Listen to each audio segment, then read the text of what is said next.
नमस्कार मित्रों, मैं हूं आपका मित्र उमेश महादोशी। अभिराम वाणी पर आपका हार्दिक स्वागत है। समकालीन लघुकथा की विकास यात्रा में योगदान के क्रम में प्रस्तुत है लघुकथाओं की नई श्रृंखला मुहावरों से सज्जित लघुकथाएं। इस श्रृंखला में उन लघुकथाओं को प्रस्तुत किया जा रहा है जिनमें किसी न किसी रूप में एक या अधिक मुहावरों का प्रयोग किया गया है।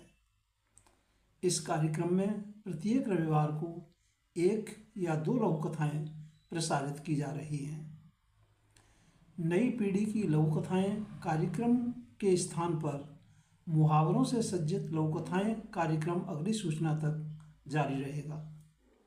यद्यपि इस श्रृंखला का प्रमुख उद्देश्य लघुकथा साहित्य में कहावतों और मुहावरों के उपयोग को रेखांकित एवं प्रोत्साहित करना है, तथापि हमारा प्रयास है कि मुहावरों से सज्जित लघुकथाएं सामान्य लघुकथाओं की विशिष्टताओं से संपन्न होने के साथ सामान्य पाठक की समझ एवं उसकी पसंद भी बन सकें। तो प्रस्तुत है मुहावरों से सज्जित लघुकथाएं कार्यक्रम की आज की प्रस्तुति। आज की प्रस्तुति में शामिल है एक लघुकथा। सुश्री सीमा ठाकुर शिवा धरावेश जी की इस लघुकथा अपनेपन की तलाश का वाचन उमेश महादोशी यानी मेरे द्वारा किया जा रहा है। यह लघुकथा मुहावरों से सज्जित लघुकथाओं के संकलन काम जो आवे कामरी में शामिल है। तो प्रस्तुत है सुश्री सीमा ठाकुर शिवा धरावेश जी की लघुकथा अपनेपन की तलाश। अभी ऑफिस से लौटी ही थी धरा कि तभी उसे घर के गेट के धीरे से खुलने की आवाज़ आई। उसने पलटकर देखा तो भारी भरकम ब्रीफकेस और बैग के साथ पसीने में लथपथ गीता माँ मुस्कुराते हुए खड़ी थी। चैन नहीं है माते इस शिखर धूप में भी, चेहरे पर तनिक क्रोध और स्नेह मिश्रित मनोभावों को कठोरता की लकीरें माथे पर लाते हुए धरा ने उनका स्वागत किया। अरे अंदर तो आने दे पहले, या यहीं दरवाजे पर सेवा करेगी मेरी। दो गुनी फटकार से बुढ़िया माँ ने अपना सामान पूर्व निर्धारित अपने बेड और कमरे में पटक दिया। आपकी माँ हैं ये? घर में पहले से बैठे धरा के सहकर्मी ने पूछा। गीता माँ और धरा ने एक साथ एक दूसरे को देखा ही था कि गीता माँ तपाक से बोल पड़ी, हाँ मेरी बेटी है ये, तभी तो इतना हक से धौंस जमा रही है मुझ पे। ठहाका मार कर गीता माँ ने अपनापन बिखेर कर माहौल को खुशगवार कर दिया।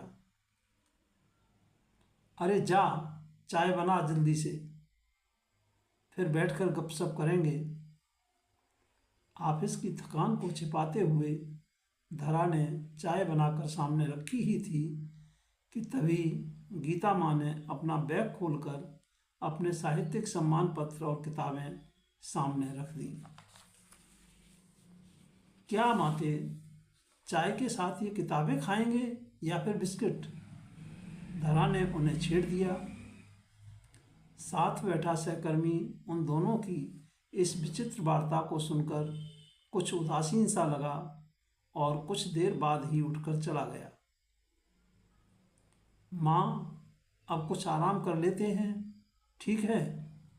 यह कहते हुए धरा अपने कमरे में बिस्तर पर लेट गई, मगर हल्की सरसराहट, किताबों के उठक पटक और पन्ने पलटने की फड़फड़ाहट ने धरा को आराम नहीं करने दिया। वह सोच रही थी, यह अपनापन और अपनेपन की धौंस जमाना कोई माते से सीखे। कुछ भी हो, जिंदा दिली से जीना इसी को कहते हैं। धरा मन ही मन मुस्कुराई और उन्हें निहारने लगी, किताबों में इस तरह डूबते हुए। यही तो सच्चे साथी हैं उनके अब वैसे भी। उनके अपनों द्वारा उन्हें बदनामी की चादर उड़ाकर यूं बनवास भेजे जाना, जहां उन्हें इतना मजबूत बना गया, वहीं दूसरी तरफ समाज का दृष्टिकोण भी उनके तब के सामने हार मान चुका था। इधर साहित्यिक समाज भी हर महिला की तरह उस महान साहित्यिक विभूति को केवल अपनी तुच्छ सोच के अनुसार ही मान सम्मान देता। धरा स्वयं को रोक नहीं पाई। उनके पास बैठकर उनकी खुशी में शामिल होकर बोली, अच्छा ये बताओ, आज इतने ज़्यादा व्यस्त क्यों हो? अरे धरा, क्या बताऊं, मैं अब तक जीवन में लगभग 35 पुस्तकें हर साहित्यिक विधा में लिख चुकी हूँ, मगर कमाल है, अपने ही प्रदेश की प्रतिष्ठित साहित्यिक मंडली के लोग कोई साहित्यिक सम्मान नहीं देते। गीता माँ की बूढ़ी आंखें लगभग छलछला ही गईं और न चाहते हुए भी दर्द को आंखों से लुढ़का गईं।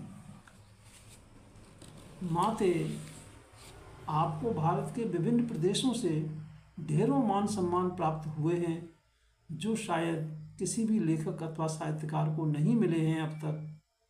आप भी ना कहाँ अपना आकलन कर रहे हो? धरा ने स्नेह से उनके झुर्रियों वाले हाथों को सहलाया और उन्हें हंसते हुए देखने के लिए बोल पड़ी। एक बात बताऊं माते, घर की मुर्गी दाल बराबर। बस यही बात है। चापलूसों की बस्ती में आप भी ना क्यों स्वाभिमान के बीज ढूंढ रहे हो? धरा ने हंसते हुए कहा और दोनों के ठहाकों की जुगलबंदी ने पूरा कमरा आत्मसंतुष्टि से भर दिया। चल फिर एक चाय और हो जाए चापलूसों के नाम। हा हा हा। धरा जानती थी अपनापन वो मलहम है जिसके लिए गीता माँ सदैव एक अनजानी सी तलाश में खोई रहती, बेनाम रिश्तों में अपनापन तलाशती और उन्हें बहुत दिल से निभाती थी। माते, बहुत बड़ा परिवार है आपका और जिम्मेदारियां भी, ठीक है ना? एक छोटे बच्चे की सी मासूम मुस्कुराहट गीता माँ के चेहरे पर बिखर आई। धरा मुग्ध सी उस मासूम मुस्कुराहट को देख रही थी। सुश्री सीमा ठाकुर शिवा धरावेश जी की लघु कथा अपनेपन की तलाश के साथ हम लेते हैं आपसे विदा। आगामी रविवार को फिर मिलेंगे। मुहावरों से सज्जित लघु कथाएँ कार्यक्रम की श्रृंखला को आगे बढ़ाने के लिए आप अपनी नियमित योजनाओं में सफल हों, जीवन में भरपूर ऊर्जा और उत्साह से आनंदित रहें। हार्दिक शुभकामनाएं। नमस्कार मित्रों।